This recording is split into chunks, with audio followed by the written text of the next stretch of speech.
अब हम बात करते हैं मिथुन राशि और कुंडली के 12 भावों में उसके फल के बारे में। मिथुन राशि भचक्र की तीसरी राशि है। इसका विस्तार 60 डिग्री से 90 डिग्री तक है। स्वामी इसके बुध ग्रह हैं। मिथुन राशि की आकृति स्त्री पुरुष का जोड़ा है। पुरुष हाथ में गदा लिए हुए और स्त्री हाथ में वीणा लिए हुए होती है। इस राशि का अधिकार कालपुरुष के अंग में कंधे से लेकर हाथों तक होता है। मिथुन राशि पश्चिम दिशा की स्वामिनी। इसका रंग हरे तोते जैसा। द्विस्वभाव, अगर हम चर और स्थिर में बात करें तो यह द्विस्वभाव राशि है। क्रूर राशि है। वायु तत्व, दिन में बली, उष्ण, पुरुष जाति, शूद्र वर्णी, शिथिल शरीर वाली और मध्यम संतति वाली राशि है। शिल्पी और विद्या व्यसनी इस राशि का प्राकृतिक स्वभाव है। जातक के हाथ, कंधे और बाहु का विचार इसी राशि से करना चाहिए। इसका स्थान, घूमने फिरने का कोई भी स्थान, जुआ घर, नृत्य गायन का स्थान होता है।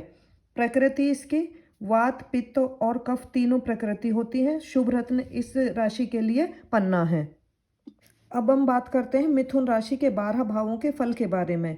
यदि मिथुन राशि कुंडली के प्रथम भाव में है तो जातक का लग्न मिथुन हो जाता है। और मिथुन बुध ग्रह की राशि है। बुध बुद्धि का कारक व वाणी का स्रोत माना जाता है। यही कारण है कि बोलने की कला मिथुन लग्न वालों में विशेष रूप से होती है।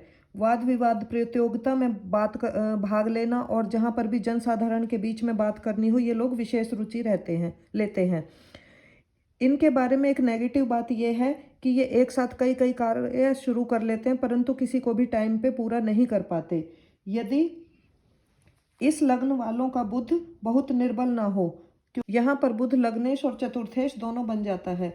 यदि बुध, सूर्य, शनि तथा राहु आदि पृथकता जनित ग्रहों के प्रभाव में हो तो ऐसा जातक अपनी जन्मभूमि तथा जन्म स्थान से बहुत दूर रहता है। और अगर यह प्रभाव चंद्रमा पर भी हो तो माता का सुख भी बहुत कम मिलता है।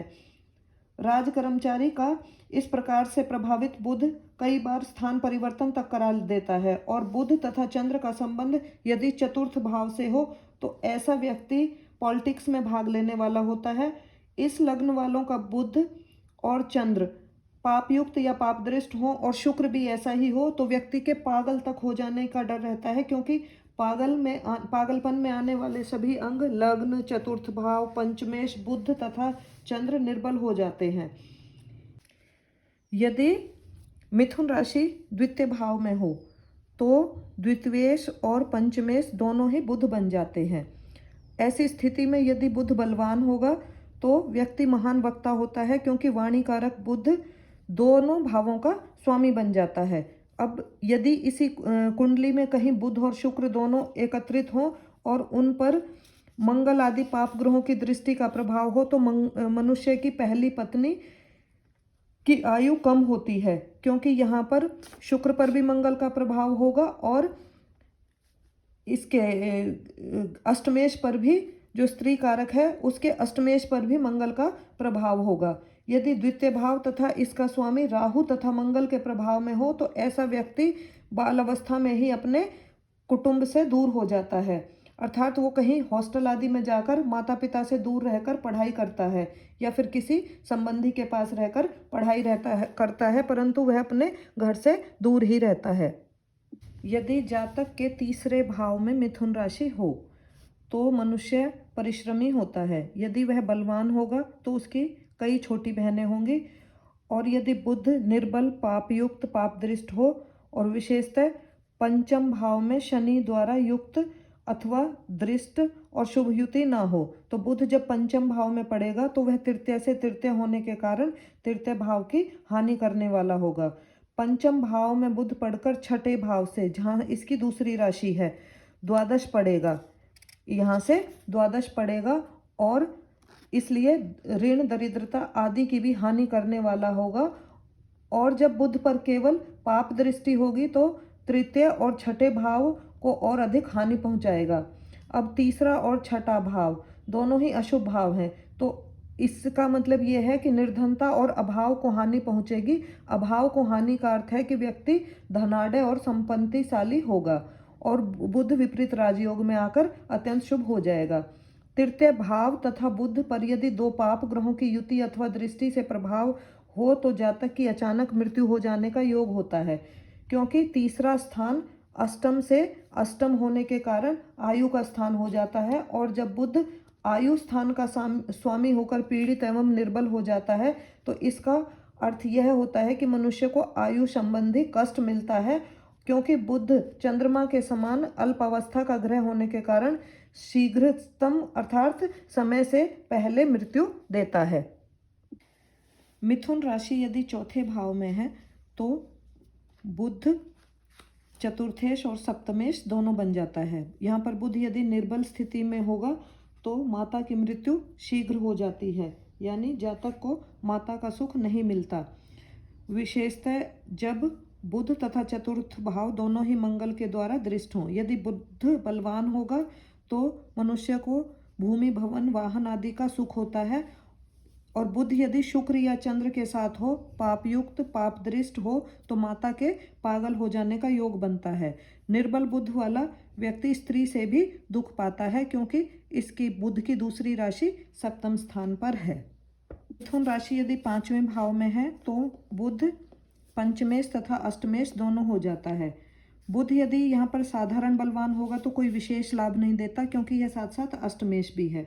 और यदि बुध विशेष रूप से बली है तो लॉटरी सट्टा आदि से लाभ पहुंचाता है। ऐसा व्यक्ति बुद्धिमान तथा शिक्षित होता है।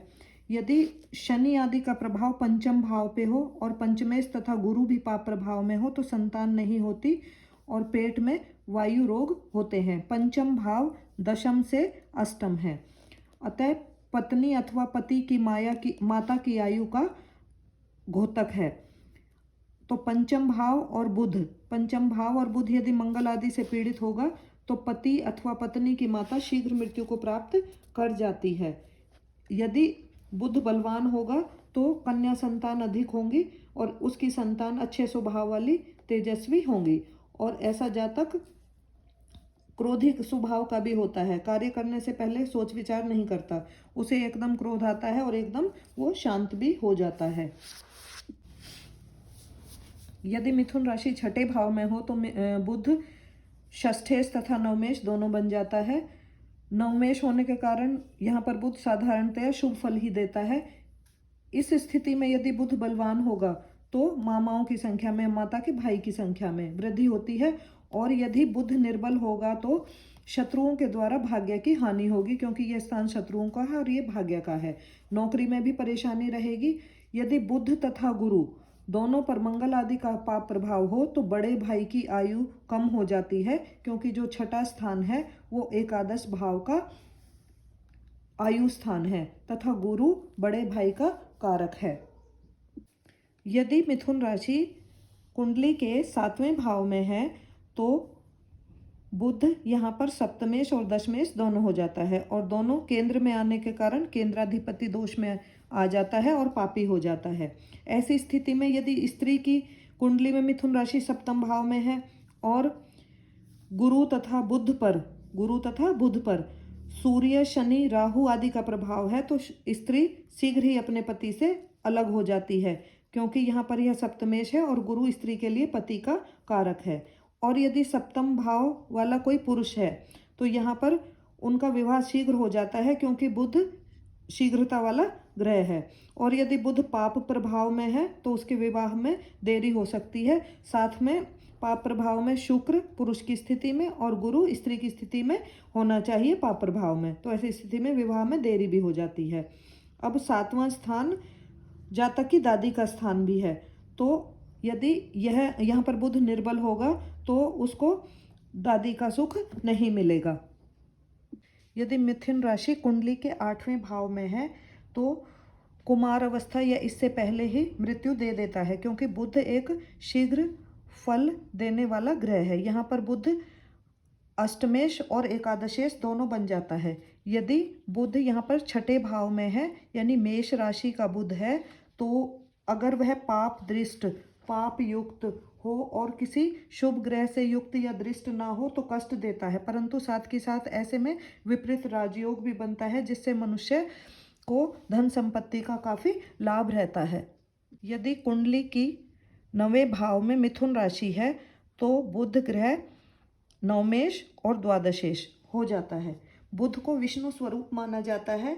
जब बुध नवमेश हो तो इसमें धार्मिकता, परोपकार, यज्ञ भावना, इन सभी गुणों का जातक में समावेश हो जाता है। और यदि नवमेश बुध लग्न तथा लग्नेश के साथ संबंध बने तो व्यक्ति को महान, धार्मिक, परोपकारी और स्वार्थ रहित बना देता है। 9वें भाव में यदि राहु या केतु हो और लग्न में सूर्य तथा चंद्र हो तो बुध एकदम भाग्योदय करवा देता है। इसका कारण यह है कि बुध वैसे ही शीघ्र फल देने वाला ग्रह है और जब यह राहु अधिष्ठित राशि का स्वामी हो तो इसमें और तेजी आ जाती है। यदि बुध तथा 9वां भाव पाप युक्त या पाप दृष्ट हो तो जहां भाग्य में अचानक हानि हो जाती है वहीं माता के बड़े भाई बहनों की आयु को भी हानि पहुंचती है, क्योंकि 9वां भाव द्वितीय भाव का आयु स्थान है और द्वितीय भाव माता के बड़े भाई बहनों का है।